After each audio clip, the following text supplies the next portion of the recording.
A reporter from the San Francisco Standard will join us a little later in the show to talk about his latest work and how a special ordinance impacts school board elections. And speaking of schools, COVID is continuing to disrupt Bay Area schools. Today, teachers at multiple Oakland public schools are staging sickouts over concerns that they'll get infected. We'll hear from a school district spokesperson at 3:10. But first, there are a lot of questions about COVID testing. When should you test? What's the best test to use? And what do the results mean? Joining us to answer all those questions and more is Dr. Abraar Karan, an infectious diseases physician from Stanford. Thank you so much for joining us, Dr. Karan. Thanks for having me.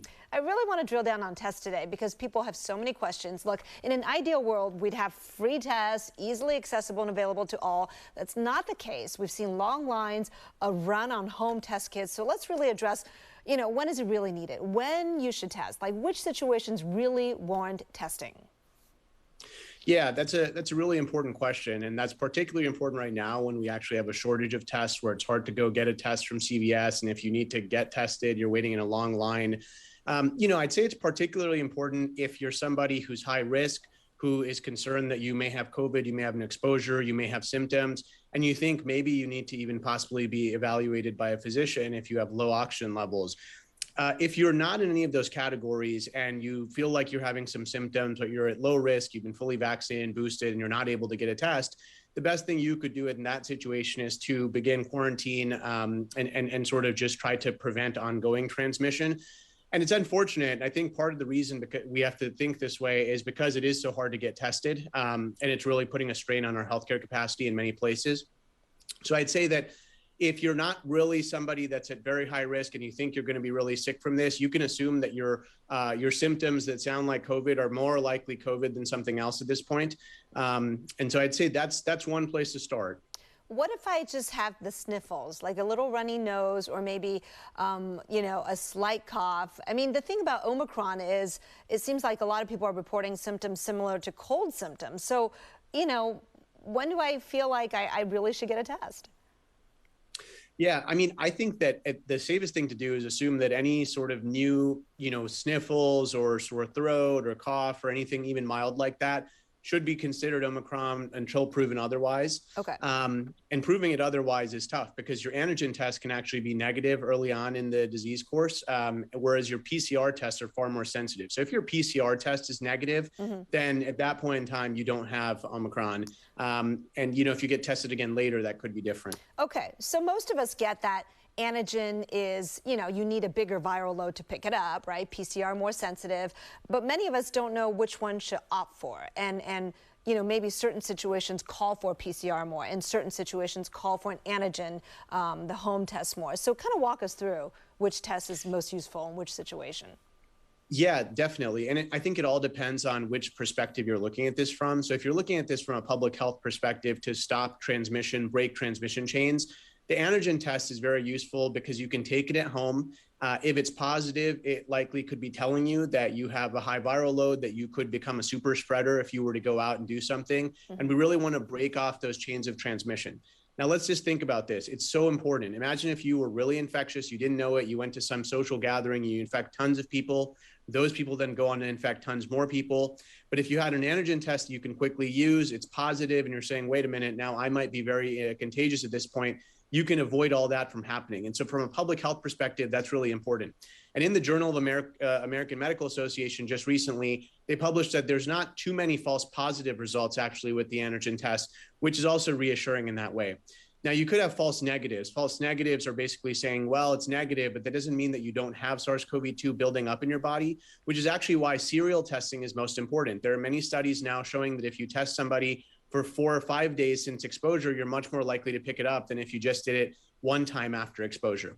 You also brought up an interesting question. When is the best time to test? If you were exposed today, it's very unlikely that you're going to test positive for at least the next couple of days because it does take some time for the virus to build up. And if you're vaccinated and you've had previous infection, it could take even longer. And so it can be a little bit tricky. The most helpful thing is if you've got multiple tests and you can spread them out over a few days. All right. I'm going to tell you 3 situations. If you can quickly tell me just antigen or PCR. You just found out a classmate or a coworker is positive and you want to take a test. And is are you able to take either? Yes. assuming you could have access to either? If you could take either and you wait a couple of days, I would opt to take the PCR. That's a more sensitive test. If it's negative, you can say, no, I don't have it. And the median incubation period is 4 or 5 days. So if at day 4 or 5, your PCR is negative, I'd say you're pretty safe. You want to gather and want to make sure you're negative before you go to that poker party. Yeah, so rapid antigen could be sufficient for this. It's basically almost like a day pass. And so if it's negative, that's helpful. The only thing is with Omicron, we're seeing some of the early antigen tests are negative when you can still transmit. I don't suspect that'll be very common, but we are seeing that coming out. And so I would say antigen test, but if you can wear a mask in these situations, that would be ideal still. You just came back from a gathering or traveling, and you want to make sure you haven't caught anything before you go back to work or school. Yeah, so again, here, if you have serial antigen tests that you can take daily before you go in, that will be more helpful. But if you're able to get a PCR test 4 or 5 days out and it's negative, then that's more definitively saying you don't have virus. But if you're only doing one antigen test and you're saying, okay, I'm clear for the week, that's not how it's helpful. All right. Let's say somebody who had an infection, they're recovered. It's time for them to exit isolation, but they want to be cautious, so they want to take a test. Is an antigen or a PCR better in that situation there? In that situation, antigen would be better, particularly because PCR tests can detect dead virus and shedding for weeks and weeks after, but it doesn't correlate to virus that you can culture in a lab, so you can't actually transmit that virus. And so that's why for a long time, we saw people testing positive for weeks thereafter, but they didn't have active virus in them. The rapid antigen test would be better. If it's negative, it's helping you to say you don't have like a large viral load at that time. Got it. Okay. So in that case, you can almost say PCR would be unhelpful, even maybe harmful, because it's kind of signaling maybe you shouldn't go out there, but actually you're totally not infectious anymore and you're fine. Correct. So that's why it's really important to interpret these tests. You have to know what exactly your test is telling you. So even in the hospital, some hospitals will use cycle threshold. At Stanford, we use something called the negative strand assay. And these are just sort of proxies to tell you if you have live replicating virus or if you are just detecting sort of dead virus. And we deal with this daily. I mean, everybody's getting tested, and we as infectious disease doctors have to know how to interpret those. Okay. Dr. Karan, I've heard of people doing nasal rinses to test negative. Is that for real? And is there ever a legitimate reason to do that? No, I would not say that that's real. I would say we have to use the test sort of as they're indicated, and trying to find ways to make the test show up negative is not helpful because you have virus in many different places. You may test negative on your nasal swab, but you could test positive from saliva or from nasopharynx. In some patients, we get positive samples from deeper lung samples. And so, no, I wouldn't recommend doing that. Okay. I've heard that swabbing your throat may be more accurate than swabbing your nose with Omicron. Is that true? Yeah, anecdotally, I'm seeing reports of that as well. But again, these tests are validated to be used in a certain types of ways. So all I would say is that's a signal where some of these test manufacturers should look into that. A lot of this is a dynamic process. People need to realize that even these test manufacturers are testing different samples and trying to stay up to speed, but everything is moving at light speed right now. So I would say until it's officially certified by a laboratory, you can take it with a grain of salt, but I wouldn't recommend using it aside from how it's labeled. All right, Ben, our viewer here on Facebook Live, has a question for you. Can a person who just finished getting over COVID get reinfected immediately afterwards by someone who is positive? That would be quite unlikely. We do know with Omicron, there's a lot of mutations in the spike protein region. We expect that there could be more frequent reinfections, but soon after you've got a good antibody response, you also have cellular immunity. So it'd be very unlikely to get reinfected that quickly. All right. Dr. Karan, one more question, and that is, what do you do if you test positive and you're in the middle of a trip? So you should isolate. You should get on the best mask you can. I've been recommending N95 masks to people. There's many different models. These masks have the best source control, and you should isolate as best you can. Now, I can understand this is very difficult for a lot of people to just sort of be away from others. And so you need to do what you can, improve the ventilation, open the windows, avoid crowds, do whatever you can to avoid infecting others. But don't fly home until you know you're negative, right? Yeah, you need to follow the isolation protocols. I would not be exposing other people. All right. Dr. Abraar Karan, infectious diseases doctor with Stanford, thank you so much for your time today. Really appreciate it. Yeah, thanks for having me. Coming up next, we'll talk about Oakland teachers who are staging a sickout today over COVID and the protocol that they think the school district is not taking. We are talking with district spokesperson John Sasaki after this quick break. All right, everybody, thank you for joining us today. Again, you had great questions. We have a lovely picture. This is Lake Tahoe. I'm seeing the snow, so I'm going to guess Tahoe. Zephyr Cove. Please enjoy this lovely sight while I take a short break here. But actually, you know what? I'm just going to say hello to some of my regulars here. Robert, you're welcome for the answers. Lock hand. Haven't seen you in a while, so it's good to see you as well. Some of these questions are a little confusing. There didn't seem to be anything political about that conversation, but hey, we welcome all comments. Ryan, your question, why are schools asking for PCR tests to come back to school? Okay, so I'm not sure which schools you're talking about. They all differ. Many have given students antigen tests to take before they return, you know, those home test kits. The ones that are PCR, I assume you are talking about universities. They tend to be the ones who are running it. So, I mean, if they're going to run their own, then sure, you come back, you take it. Although I think most universities that do this type of asymptomatic testing, of PCR testing, I think they do make allowances for people who can prove that they've already had a positive infection. If they have test positive, then they don't have to actually be subjected to the asymptomatic PCR testing for about 90 days. I can't say it's the same for every university, but that's pretty typical. And that is for that reason, that they know you can keep testing positive on the PCR, even with inactive virus, after an infection. So, all right.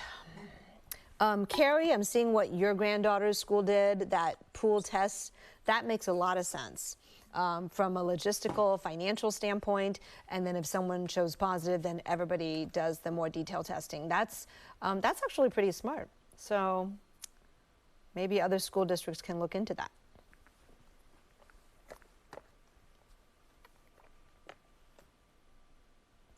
Welcome back. Teachers at multiple Oakland public schools are staging sickouts today over concerns that they'll get infected with COVID and bring it home to their loved ones. This comes after more than 600 San Francisco teachers across the Bay called out sick yesterday. Teachers are saying they don't feel their districts have done enough to keep them safe. Joining us now to talk about that and the challenges Oakland Unified is facing, district spokesperson John Sasaki. John, nice to see you. Thanks for being here. Thanks for having me. How many Oakland teachers were out sick today? Today, right around 500. 500. Okay, so how many schools had to be non-operational, as in non-instructional, because of that? Yeah, we had 12 schools, 9 of them high schools, 2 middle schools, and 1 elementary school that were non-operational for instruction. They were still open, but we did not have students on campus. So open, but no students on campus. So what about childcare then? Well, see, and that's one of the big challenges that we face when something like this happens, especially on such short notice. When we have anybody that kind of en masse does one of these sickouts, it puts a lot of our families in a pretty serious bind because they still have to go to work on a day like today, and they may not have access to childcare on such short notice. So that's one of those things that unfortunately we weren't able to do anything really to support our families with. All right, so with 12 schools, that's what? How many thousand students did this impact? This was about 8,400 students. As I said, 9 of them high schools. So the vast majority of them were a bit older. Okay.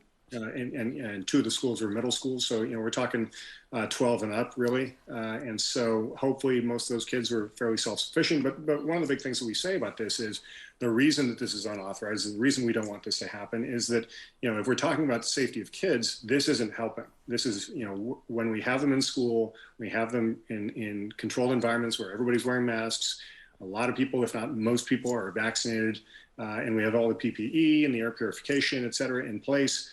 We feel like, when you take all the kids out of that situation, you put them into, if they're at home, great, but some of the kids may not be at home and maybe in perhaps greater harm's way, really, because they're not in those controlled environments. They're not with kind of a select few number of people. So that's one of the concerns we have, and that's why we don't want to see this happen again. Look, I understand you're saying the school environment is relatively safe and that you've taken steps to make it even more so. But do you think there's some validity to their concerns? I mean, could the district do more, and are you considering doing more? Well, with regard to some of the things that I've heard, and a lot of this kind of comes secondhand from the media because the media has been talking to the union. The demands that I've heard of are, enhanced masking, right? And so one of the things that we've done is we've delivered KN95 masks to our schools this week. We've been delivering some N95 masks to schools this week. And those are for all of our staff, and that's one of the things that they want. So we're making those available. Also, we're going to be delivering as soon as we get them. We ordered them, and we're hoping to get them as soon as possible, KN95 masks for our students as well. So that's going to enhance that as well. And then, the testing is very available. As you are well aware, we made home tests available to pretty much all of our students before winter break. And that was very, very helpful for a lot of people to know if they're positive and to be able to let those around them know that they're positive and to keep them at home and recovering and protecting others from possibly getting this disease. So, with all that, with our enhanced air purification and filtration in our schools, we feel like what we are doing has us in a position where we're one of the safest places where our kids could be. Right. With regard to the masks, just real quickly, I know you provided them, the KN95s, to the teachers. You're trying to procure them for all the kids. Can you ensure that there will be continuity for students to have the KN95s throughout the semester? And a lot of kids also can't afford them. I mean, is that going to be there for them? We're going to supply as many as we can, and that's what it comes down to. I mean, can we supply one to every student every day? No, that's not going to happen. But we're going to supply as many as we possibly can. Okay. Well, it was great that you had the antigen test that you sent home with the kids. You caught 900 cases before they came back. But will there be testing going forward, like regular on-site, whether it's weekly or something else? Is there, testing every day at every school? No, there's not. But there is testing available every day during the course of the week at various locations across the district. Okay. And our families, our students, our staff sign up to get tested, and that's great. We also have mobile testing that goes to a variety of different locations for a variety of different reasons. And of course, there are a variety of other locations in the community that they can go to, clinics, hospitals, primary care providers, et cetera. So all that said, testing is very available. It's not as available as it would be if, you could go to the store and just buy the home tests, because we know that those are in fairly short supply right now. But we do feel like we're providing a good service in that sense. Look, John, I know Oakland Unified has a substitute shortage like so many other districts. That is just fact. With all that, and if you continue to have sickouts like these, or perhaps just, teachers being sick due to Omicron being so infectious, how likely is it that you may have to go remote for a while? A couple weeks? That's a question I quite honestly cannot answer. We feel like the protections we have in place are going to prevent, some kind of scenario that you're kind of predicting there. But is something more severe possible? Sure. Do I think it's likely? Certainly hope it's not. Certainly hope it doesn't happen anytime soon. And as we've been kind of hearing recently, it sounds like maybe if we're lucky, this Omicron will come and go pretty quickly. So hopefully we get on the other side of this very quickly and we won't have to deal with any kind of scenario you're talking about. That certainly is my hope as well. Believe me, as a parent, I get that, But are you making preparations for possibly going remote just in case? Well, right now there is no vehicle from the state allowing us to go completely remote. That would involve, because, let's just say for the sake of argument that worst case scenario happens, we have to shut down for 2 weeks. There is no way for us to get funding from the state to do that. The state hasn't allowed us to do that. So there would have to be a change at the state level for something like that to be able to happen. And so, again, right now we don't expect it to happen. We feel like we've got the protections in place so we can avoid that, and hopefully that's what happens. That said, can we shift? Well, we did shift 2 years ago, very, very quickly, over the course of a weekend, to more remote learning. So I think that if it comes down to it, we would be able to, because we at this point, unfortunately, we know all too well what Zoom class, what remote learning looks like. Indeed. And so I'm sure that we'd be able to switch if we had to. Hopefully it doesn't come to that. So the plan at this point for next Monday, everything normal, everything open, hopefully? back to business as usual as we expect. We don't hear anything about any other kinds of labor actions like we saw today. All right, John Sasaki, Oakland Unified School District, thank you so much for updating us. Really appreciate it. Thank you. We'll be right back with Han Lee, a journalist with the San Francisco Standard, who shares our mission to help build a better Bay Area. All right, everybody. Check out some of your comments as you enjoy this lovely view of San Francisco. Our director is seriously picking the most beautiful beauty shots today. Is that like the sun hitting like a few pockets of San Francisco, but not all of San Francisco? Is that what's happening? Wow, I love that. All right, thank you for your comments. We'll take a short break and be right back with our next interview.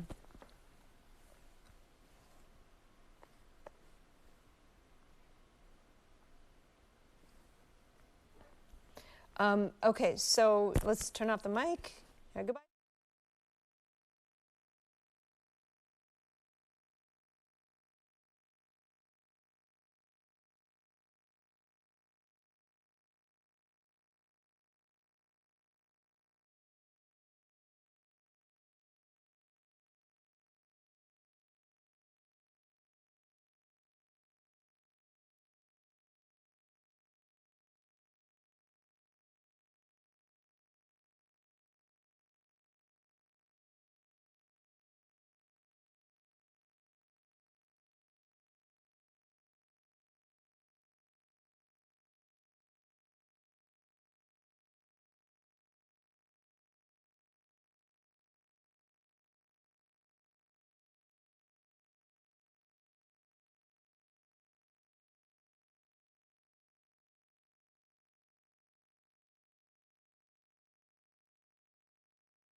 ABC7 is partnering with the brand new San Francisco Standard to showcase some of their deep and insightful reporting on the city.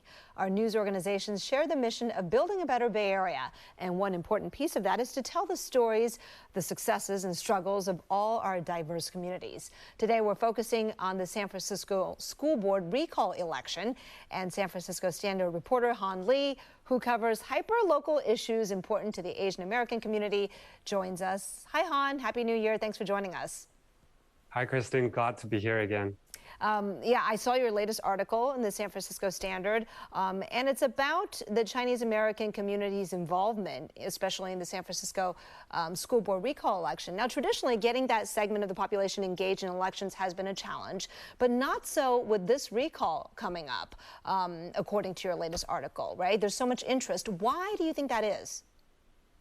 Yes, so on New Year's Day, I was doing a story in Chinatown, interviewing a lot of immigrant monolingual Chinese parents. So as we all know, San Francisco School Board has been in a lot of controversy, attracting national spotlight. So there are a growing interest from the local parents here paying attention to the local school board election. So they are very eager to participating into the upcoming school board election. And also, as some you might read from my story, so non-citizen parents are eligible to be voting in the school board election, and those parents will be the first time voting in the U.S. after living here for 20 years. Yeah, that part I think a lot of people don't know about. What had to happen in San Francisco to enable that for the non-citizens to vote in the school board elections here? Yes, so San Francisco is a really diversity with progressive politics. So I think there is a movement for over a decade to push for non-citizen voting rights for the non-citizen living in San Francisco, because we have a lot of immigrants here. And if you're not a citizen, then you're not eligible to be voting in local elections. Mm-hmm. So I think in 2016, after a 10-year or more than 15 years of the movement of the battle, San Francisco's voters passed a charter amendment allowing specifically non-citizen parents to be able to vote in local school board election. So we were talking about the people with green card, permanent resident, and also people with visa, and also asylums, people seeking asylums, and also refugees and undocumented immigrants. So all these parents with a kid under 19-year-old, they're able to vote in school board election. And so there are a lot more parents can weigh in public school issues. So in 2018, that's the first time non-citizen parents are able to vote, and also in 2020, and also the upcoming February school board recall election. Wow, fascinating. Look, this article is viewable not only in English. I think we need to point this out to our viewers because this is very novel and important, but it's also in Chinese, right? And not just in Chinese, you can actually choose which type of Chinese. Tell us about this. Yes, so on New Year's Day, I was doing this story. I was interviewing those parents on San Francisco Chinatown Street. So I was interviewing them in Cantonese and Mandarin. So I was thinking there's no reason for me to write a story that they couldn't understand. So the Standard decided to publish the story in Chinese. So that's our first ever Chinese language story. And also, I've been writing Chinese for my whole life, and I'm really enjoying the opportunity here to be writing in both Chinese and also English. And also, I've been telling the immigrant story. So for the first step, we have someone to tell the story. And what's the next step? I think the next step is to make the story accessible and available in different languages to every San Franciscan. That is fantastic. Han Lee with the San Francisco Standard, thank you so much. Congratulations on publishing your articles in both languages. And ABC7 is excited to continue our partnership with the brand new San Francisco Standard. Part of building a better Bay Area is highlighting anyone who's working toward the same mission we have here. The SF Standard's deep and insightful reporting does just that. And we have links to the San Francisco Standard's other original reporting on our website, abc7news.com. And to watch more of their videos, check out ABC7 Bay Area streaming TV app. We'll be right back.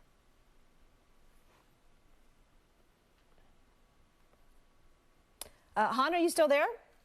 Yes. Hi. Okay, excellent. Don't go away because we are done with the on-air portion of our program, but we're still on Facebook Live for a couple more minutes. So I'm fascinated by this because I am bilingual, as you know, 会说一点中文, yeah.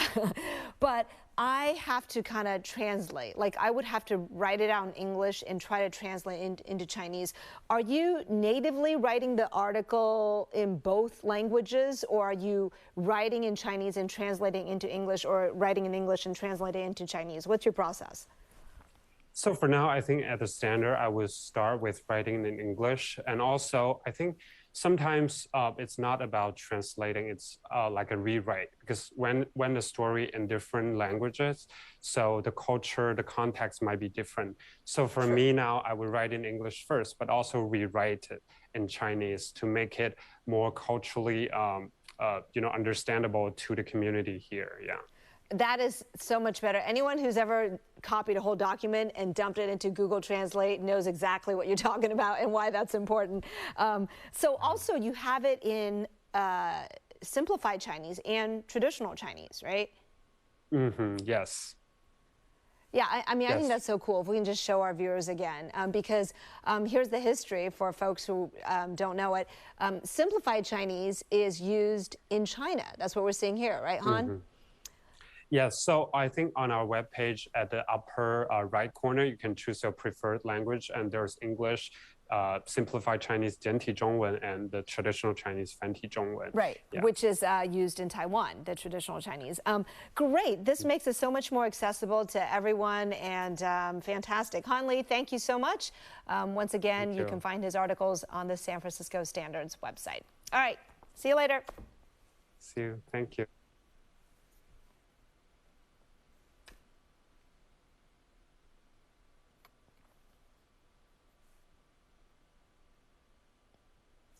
Thanks so much for joining us on this interactive show, Getting Answers. We'll be here every weekday at 3, on air and on live stream, answering your questions.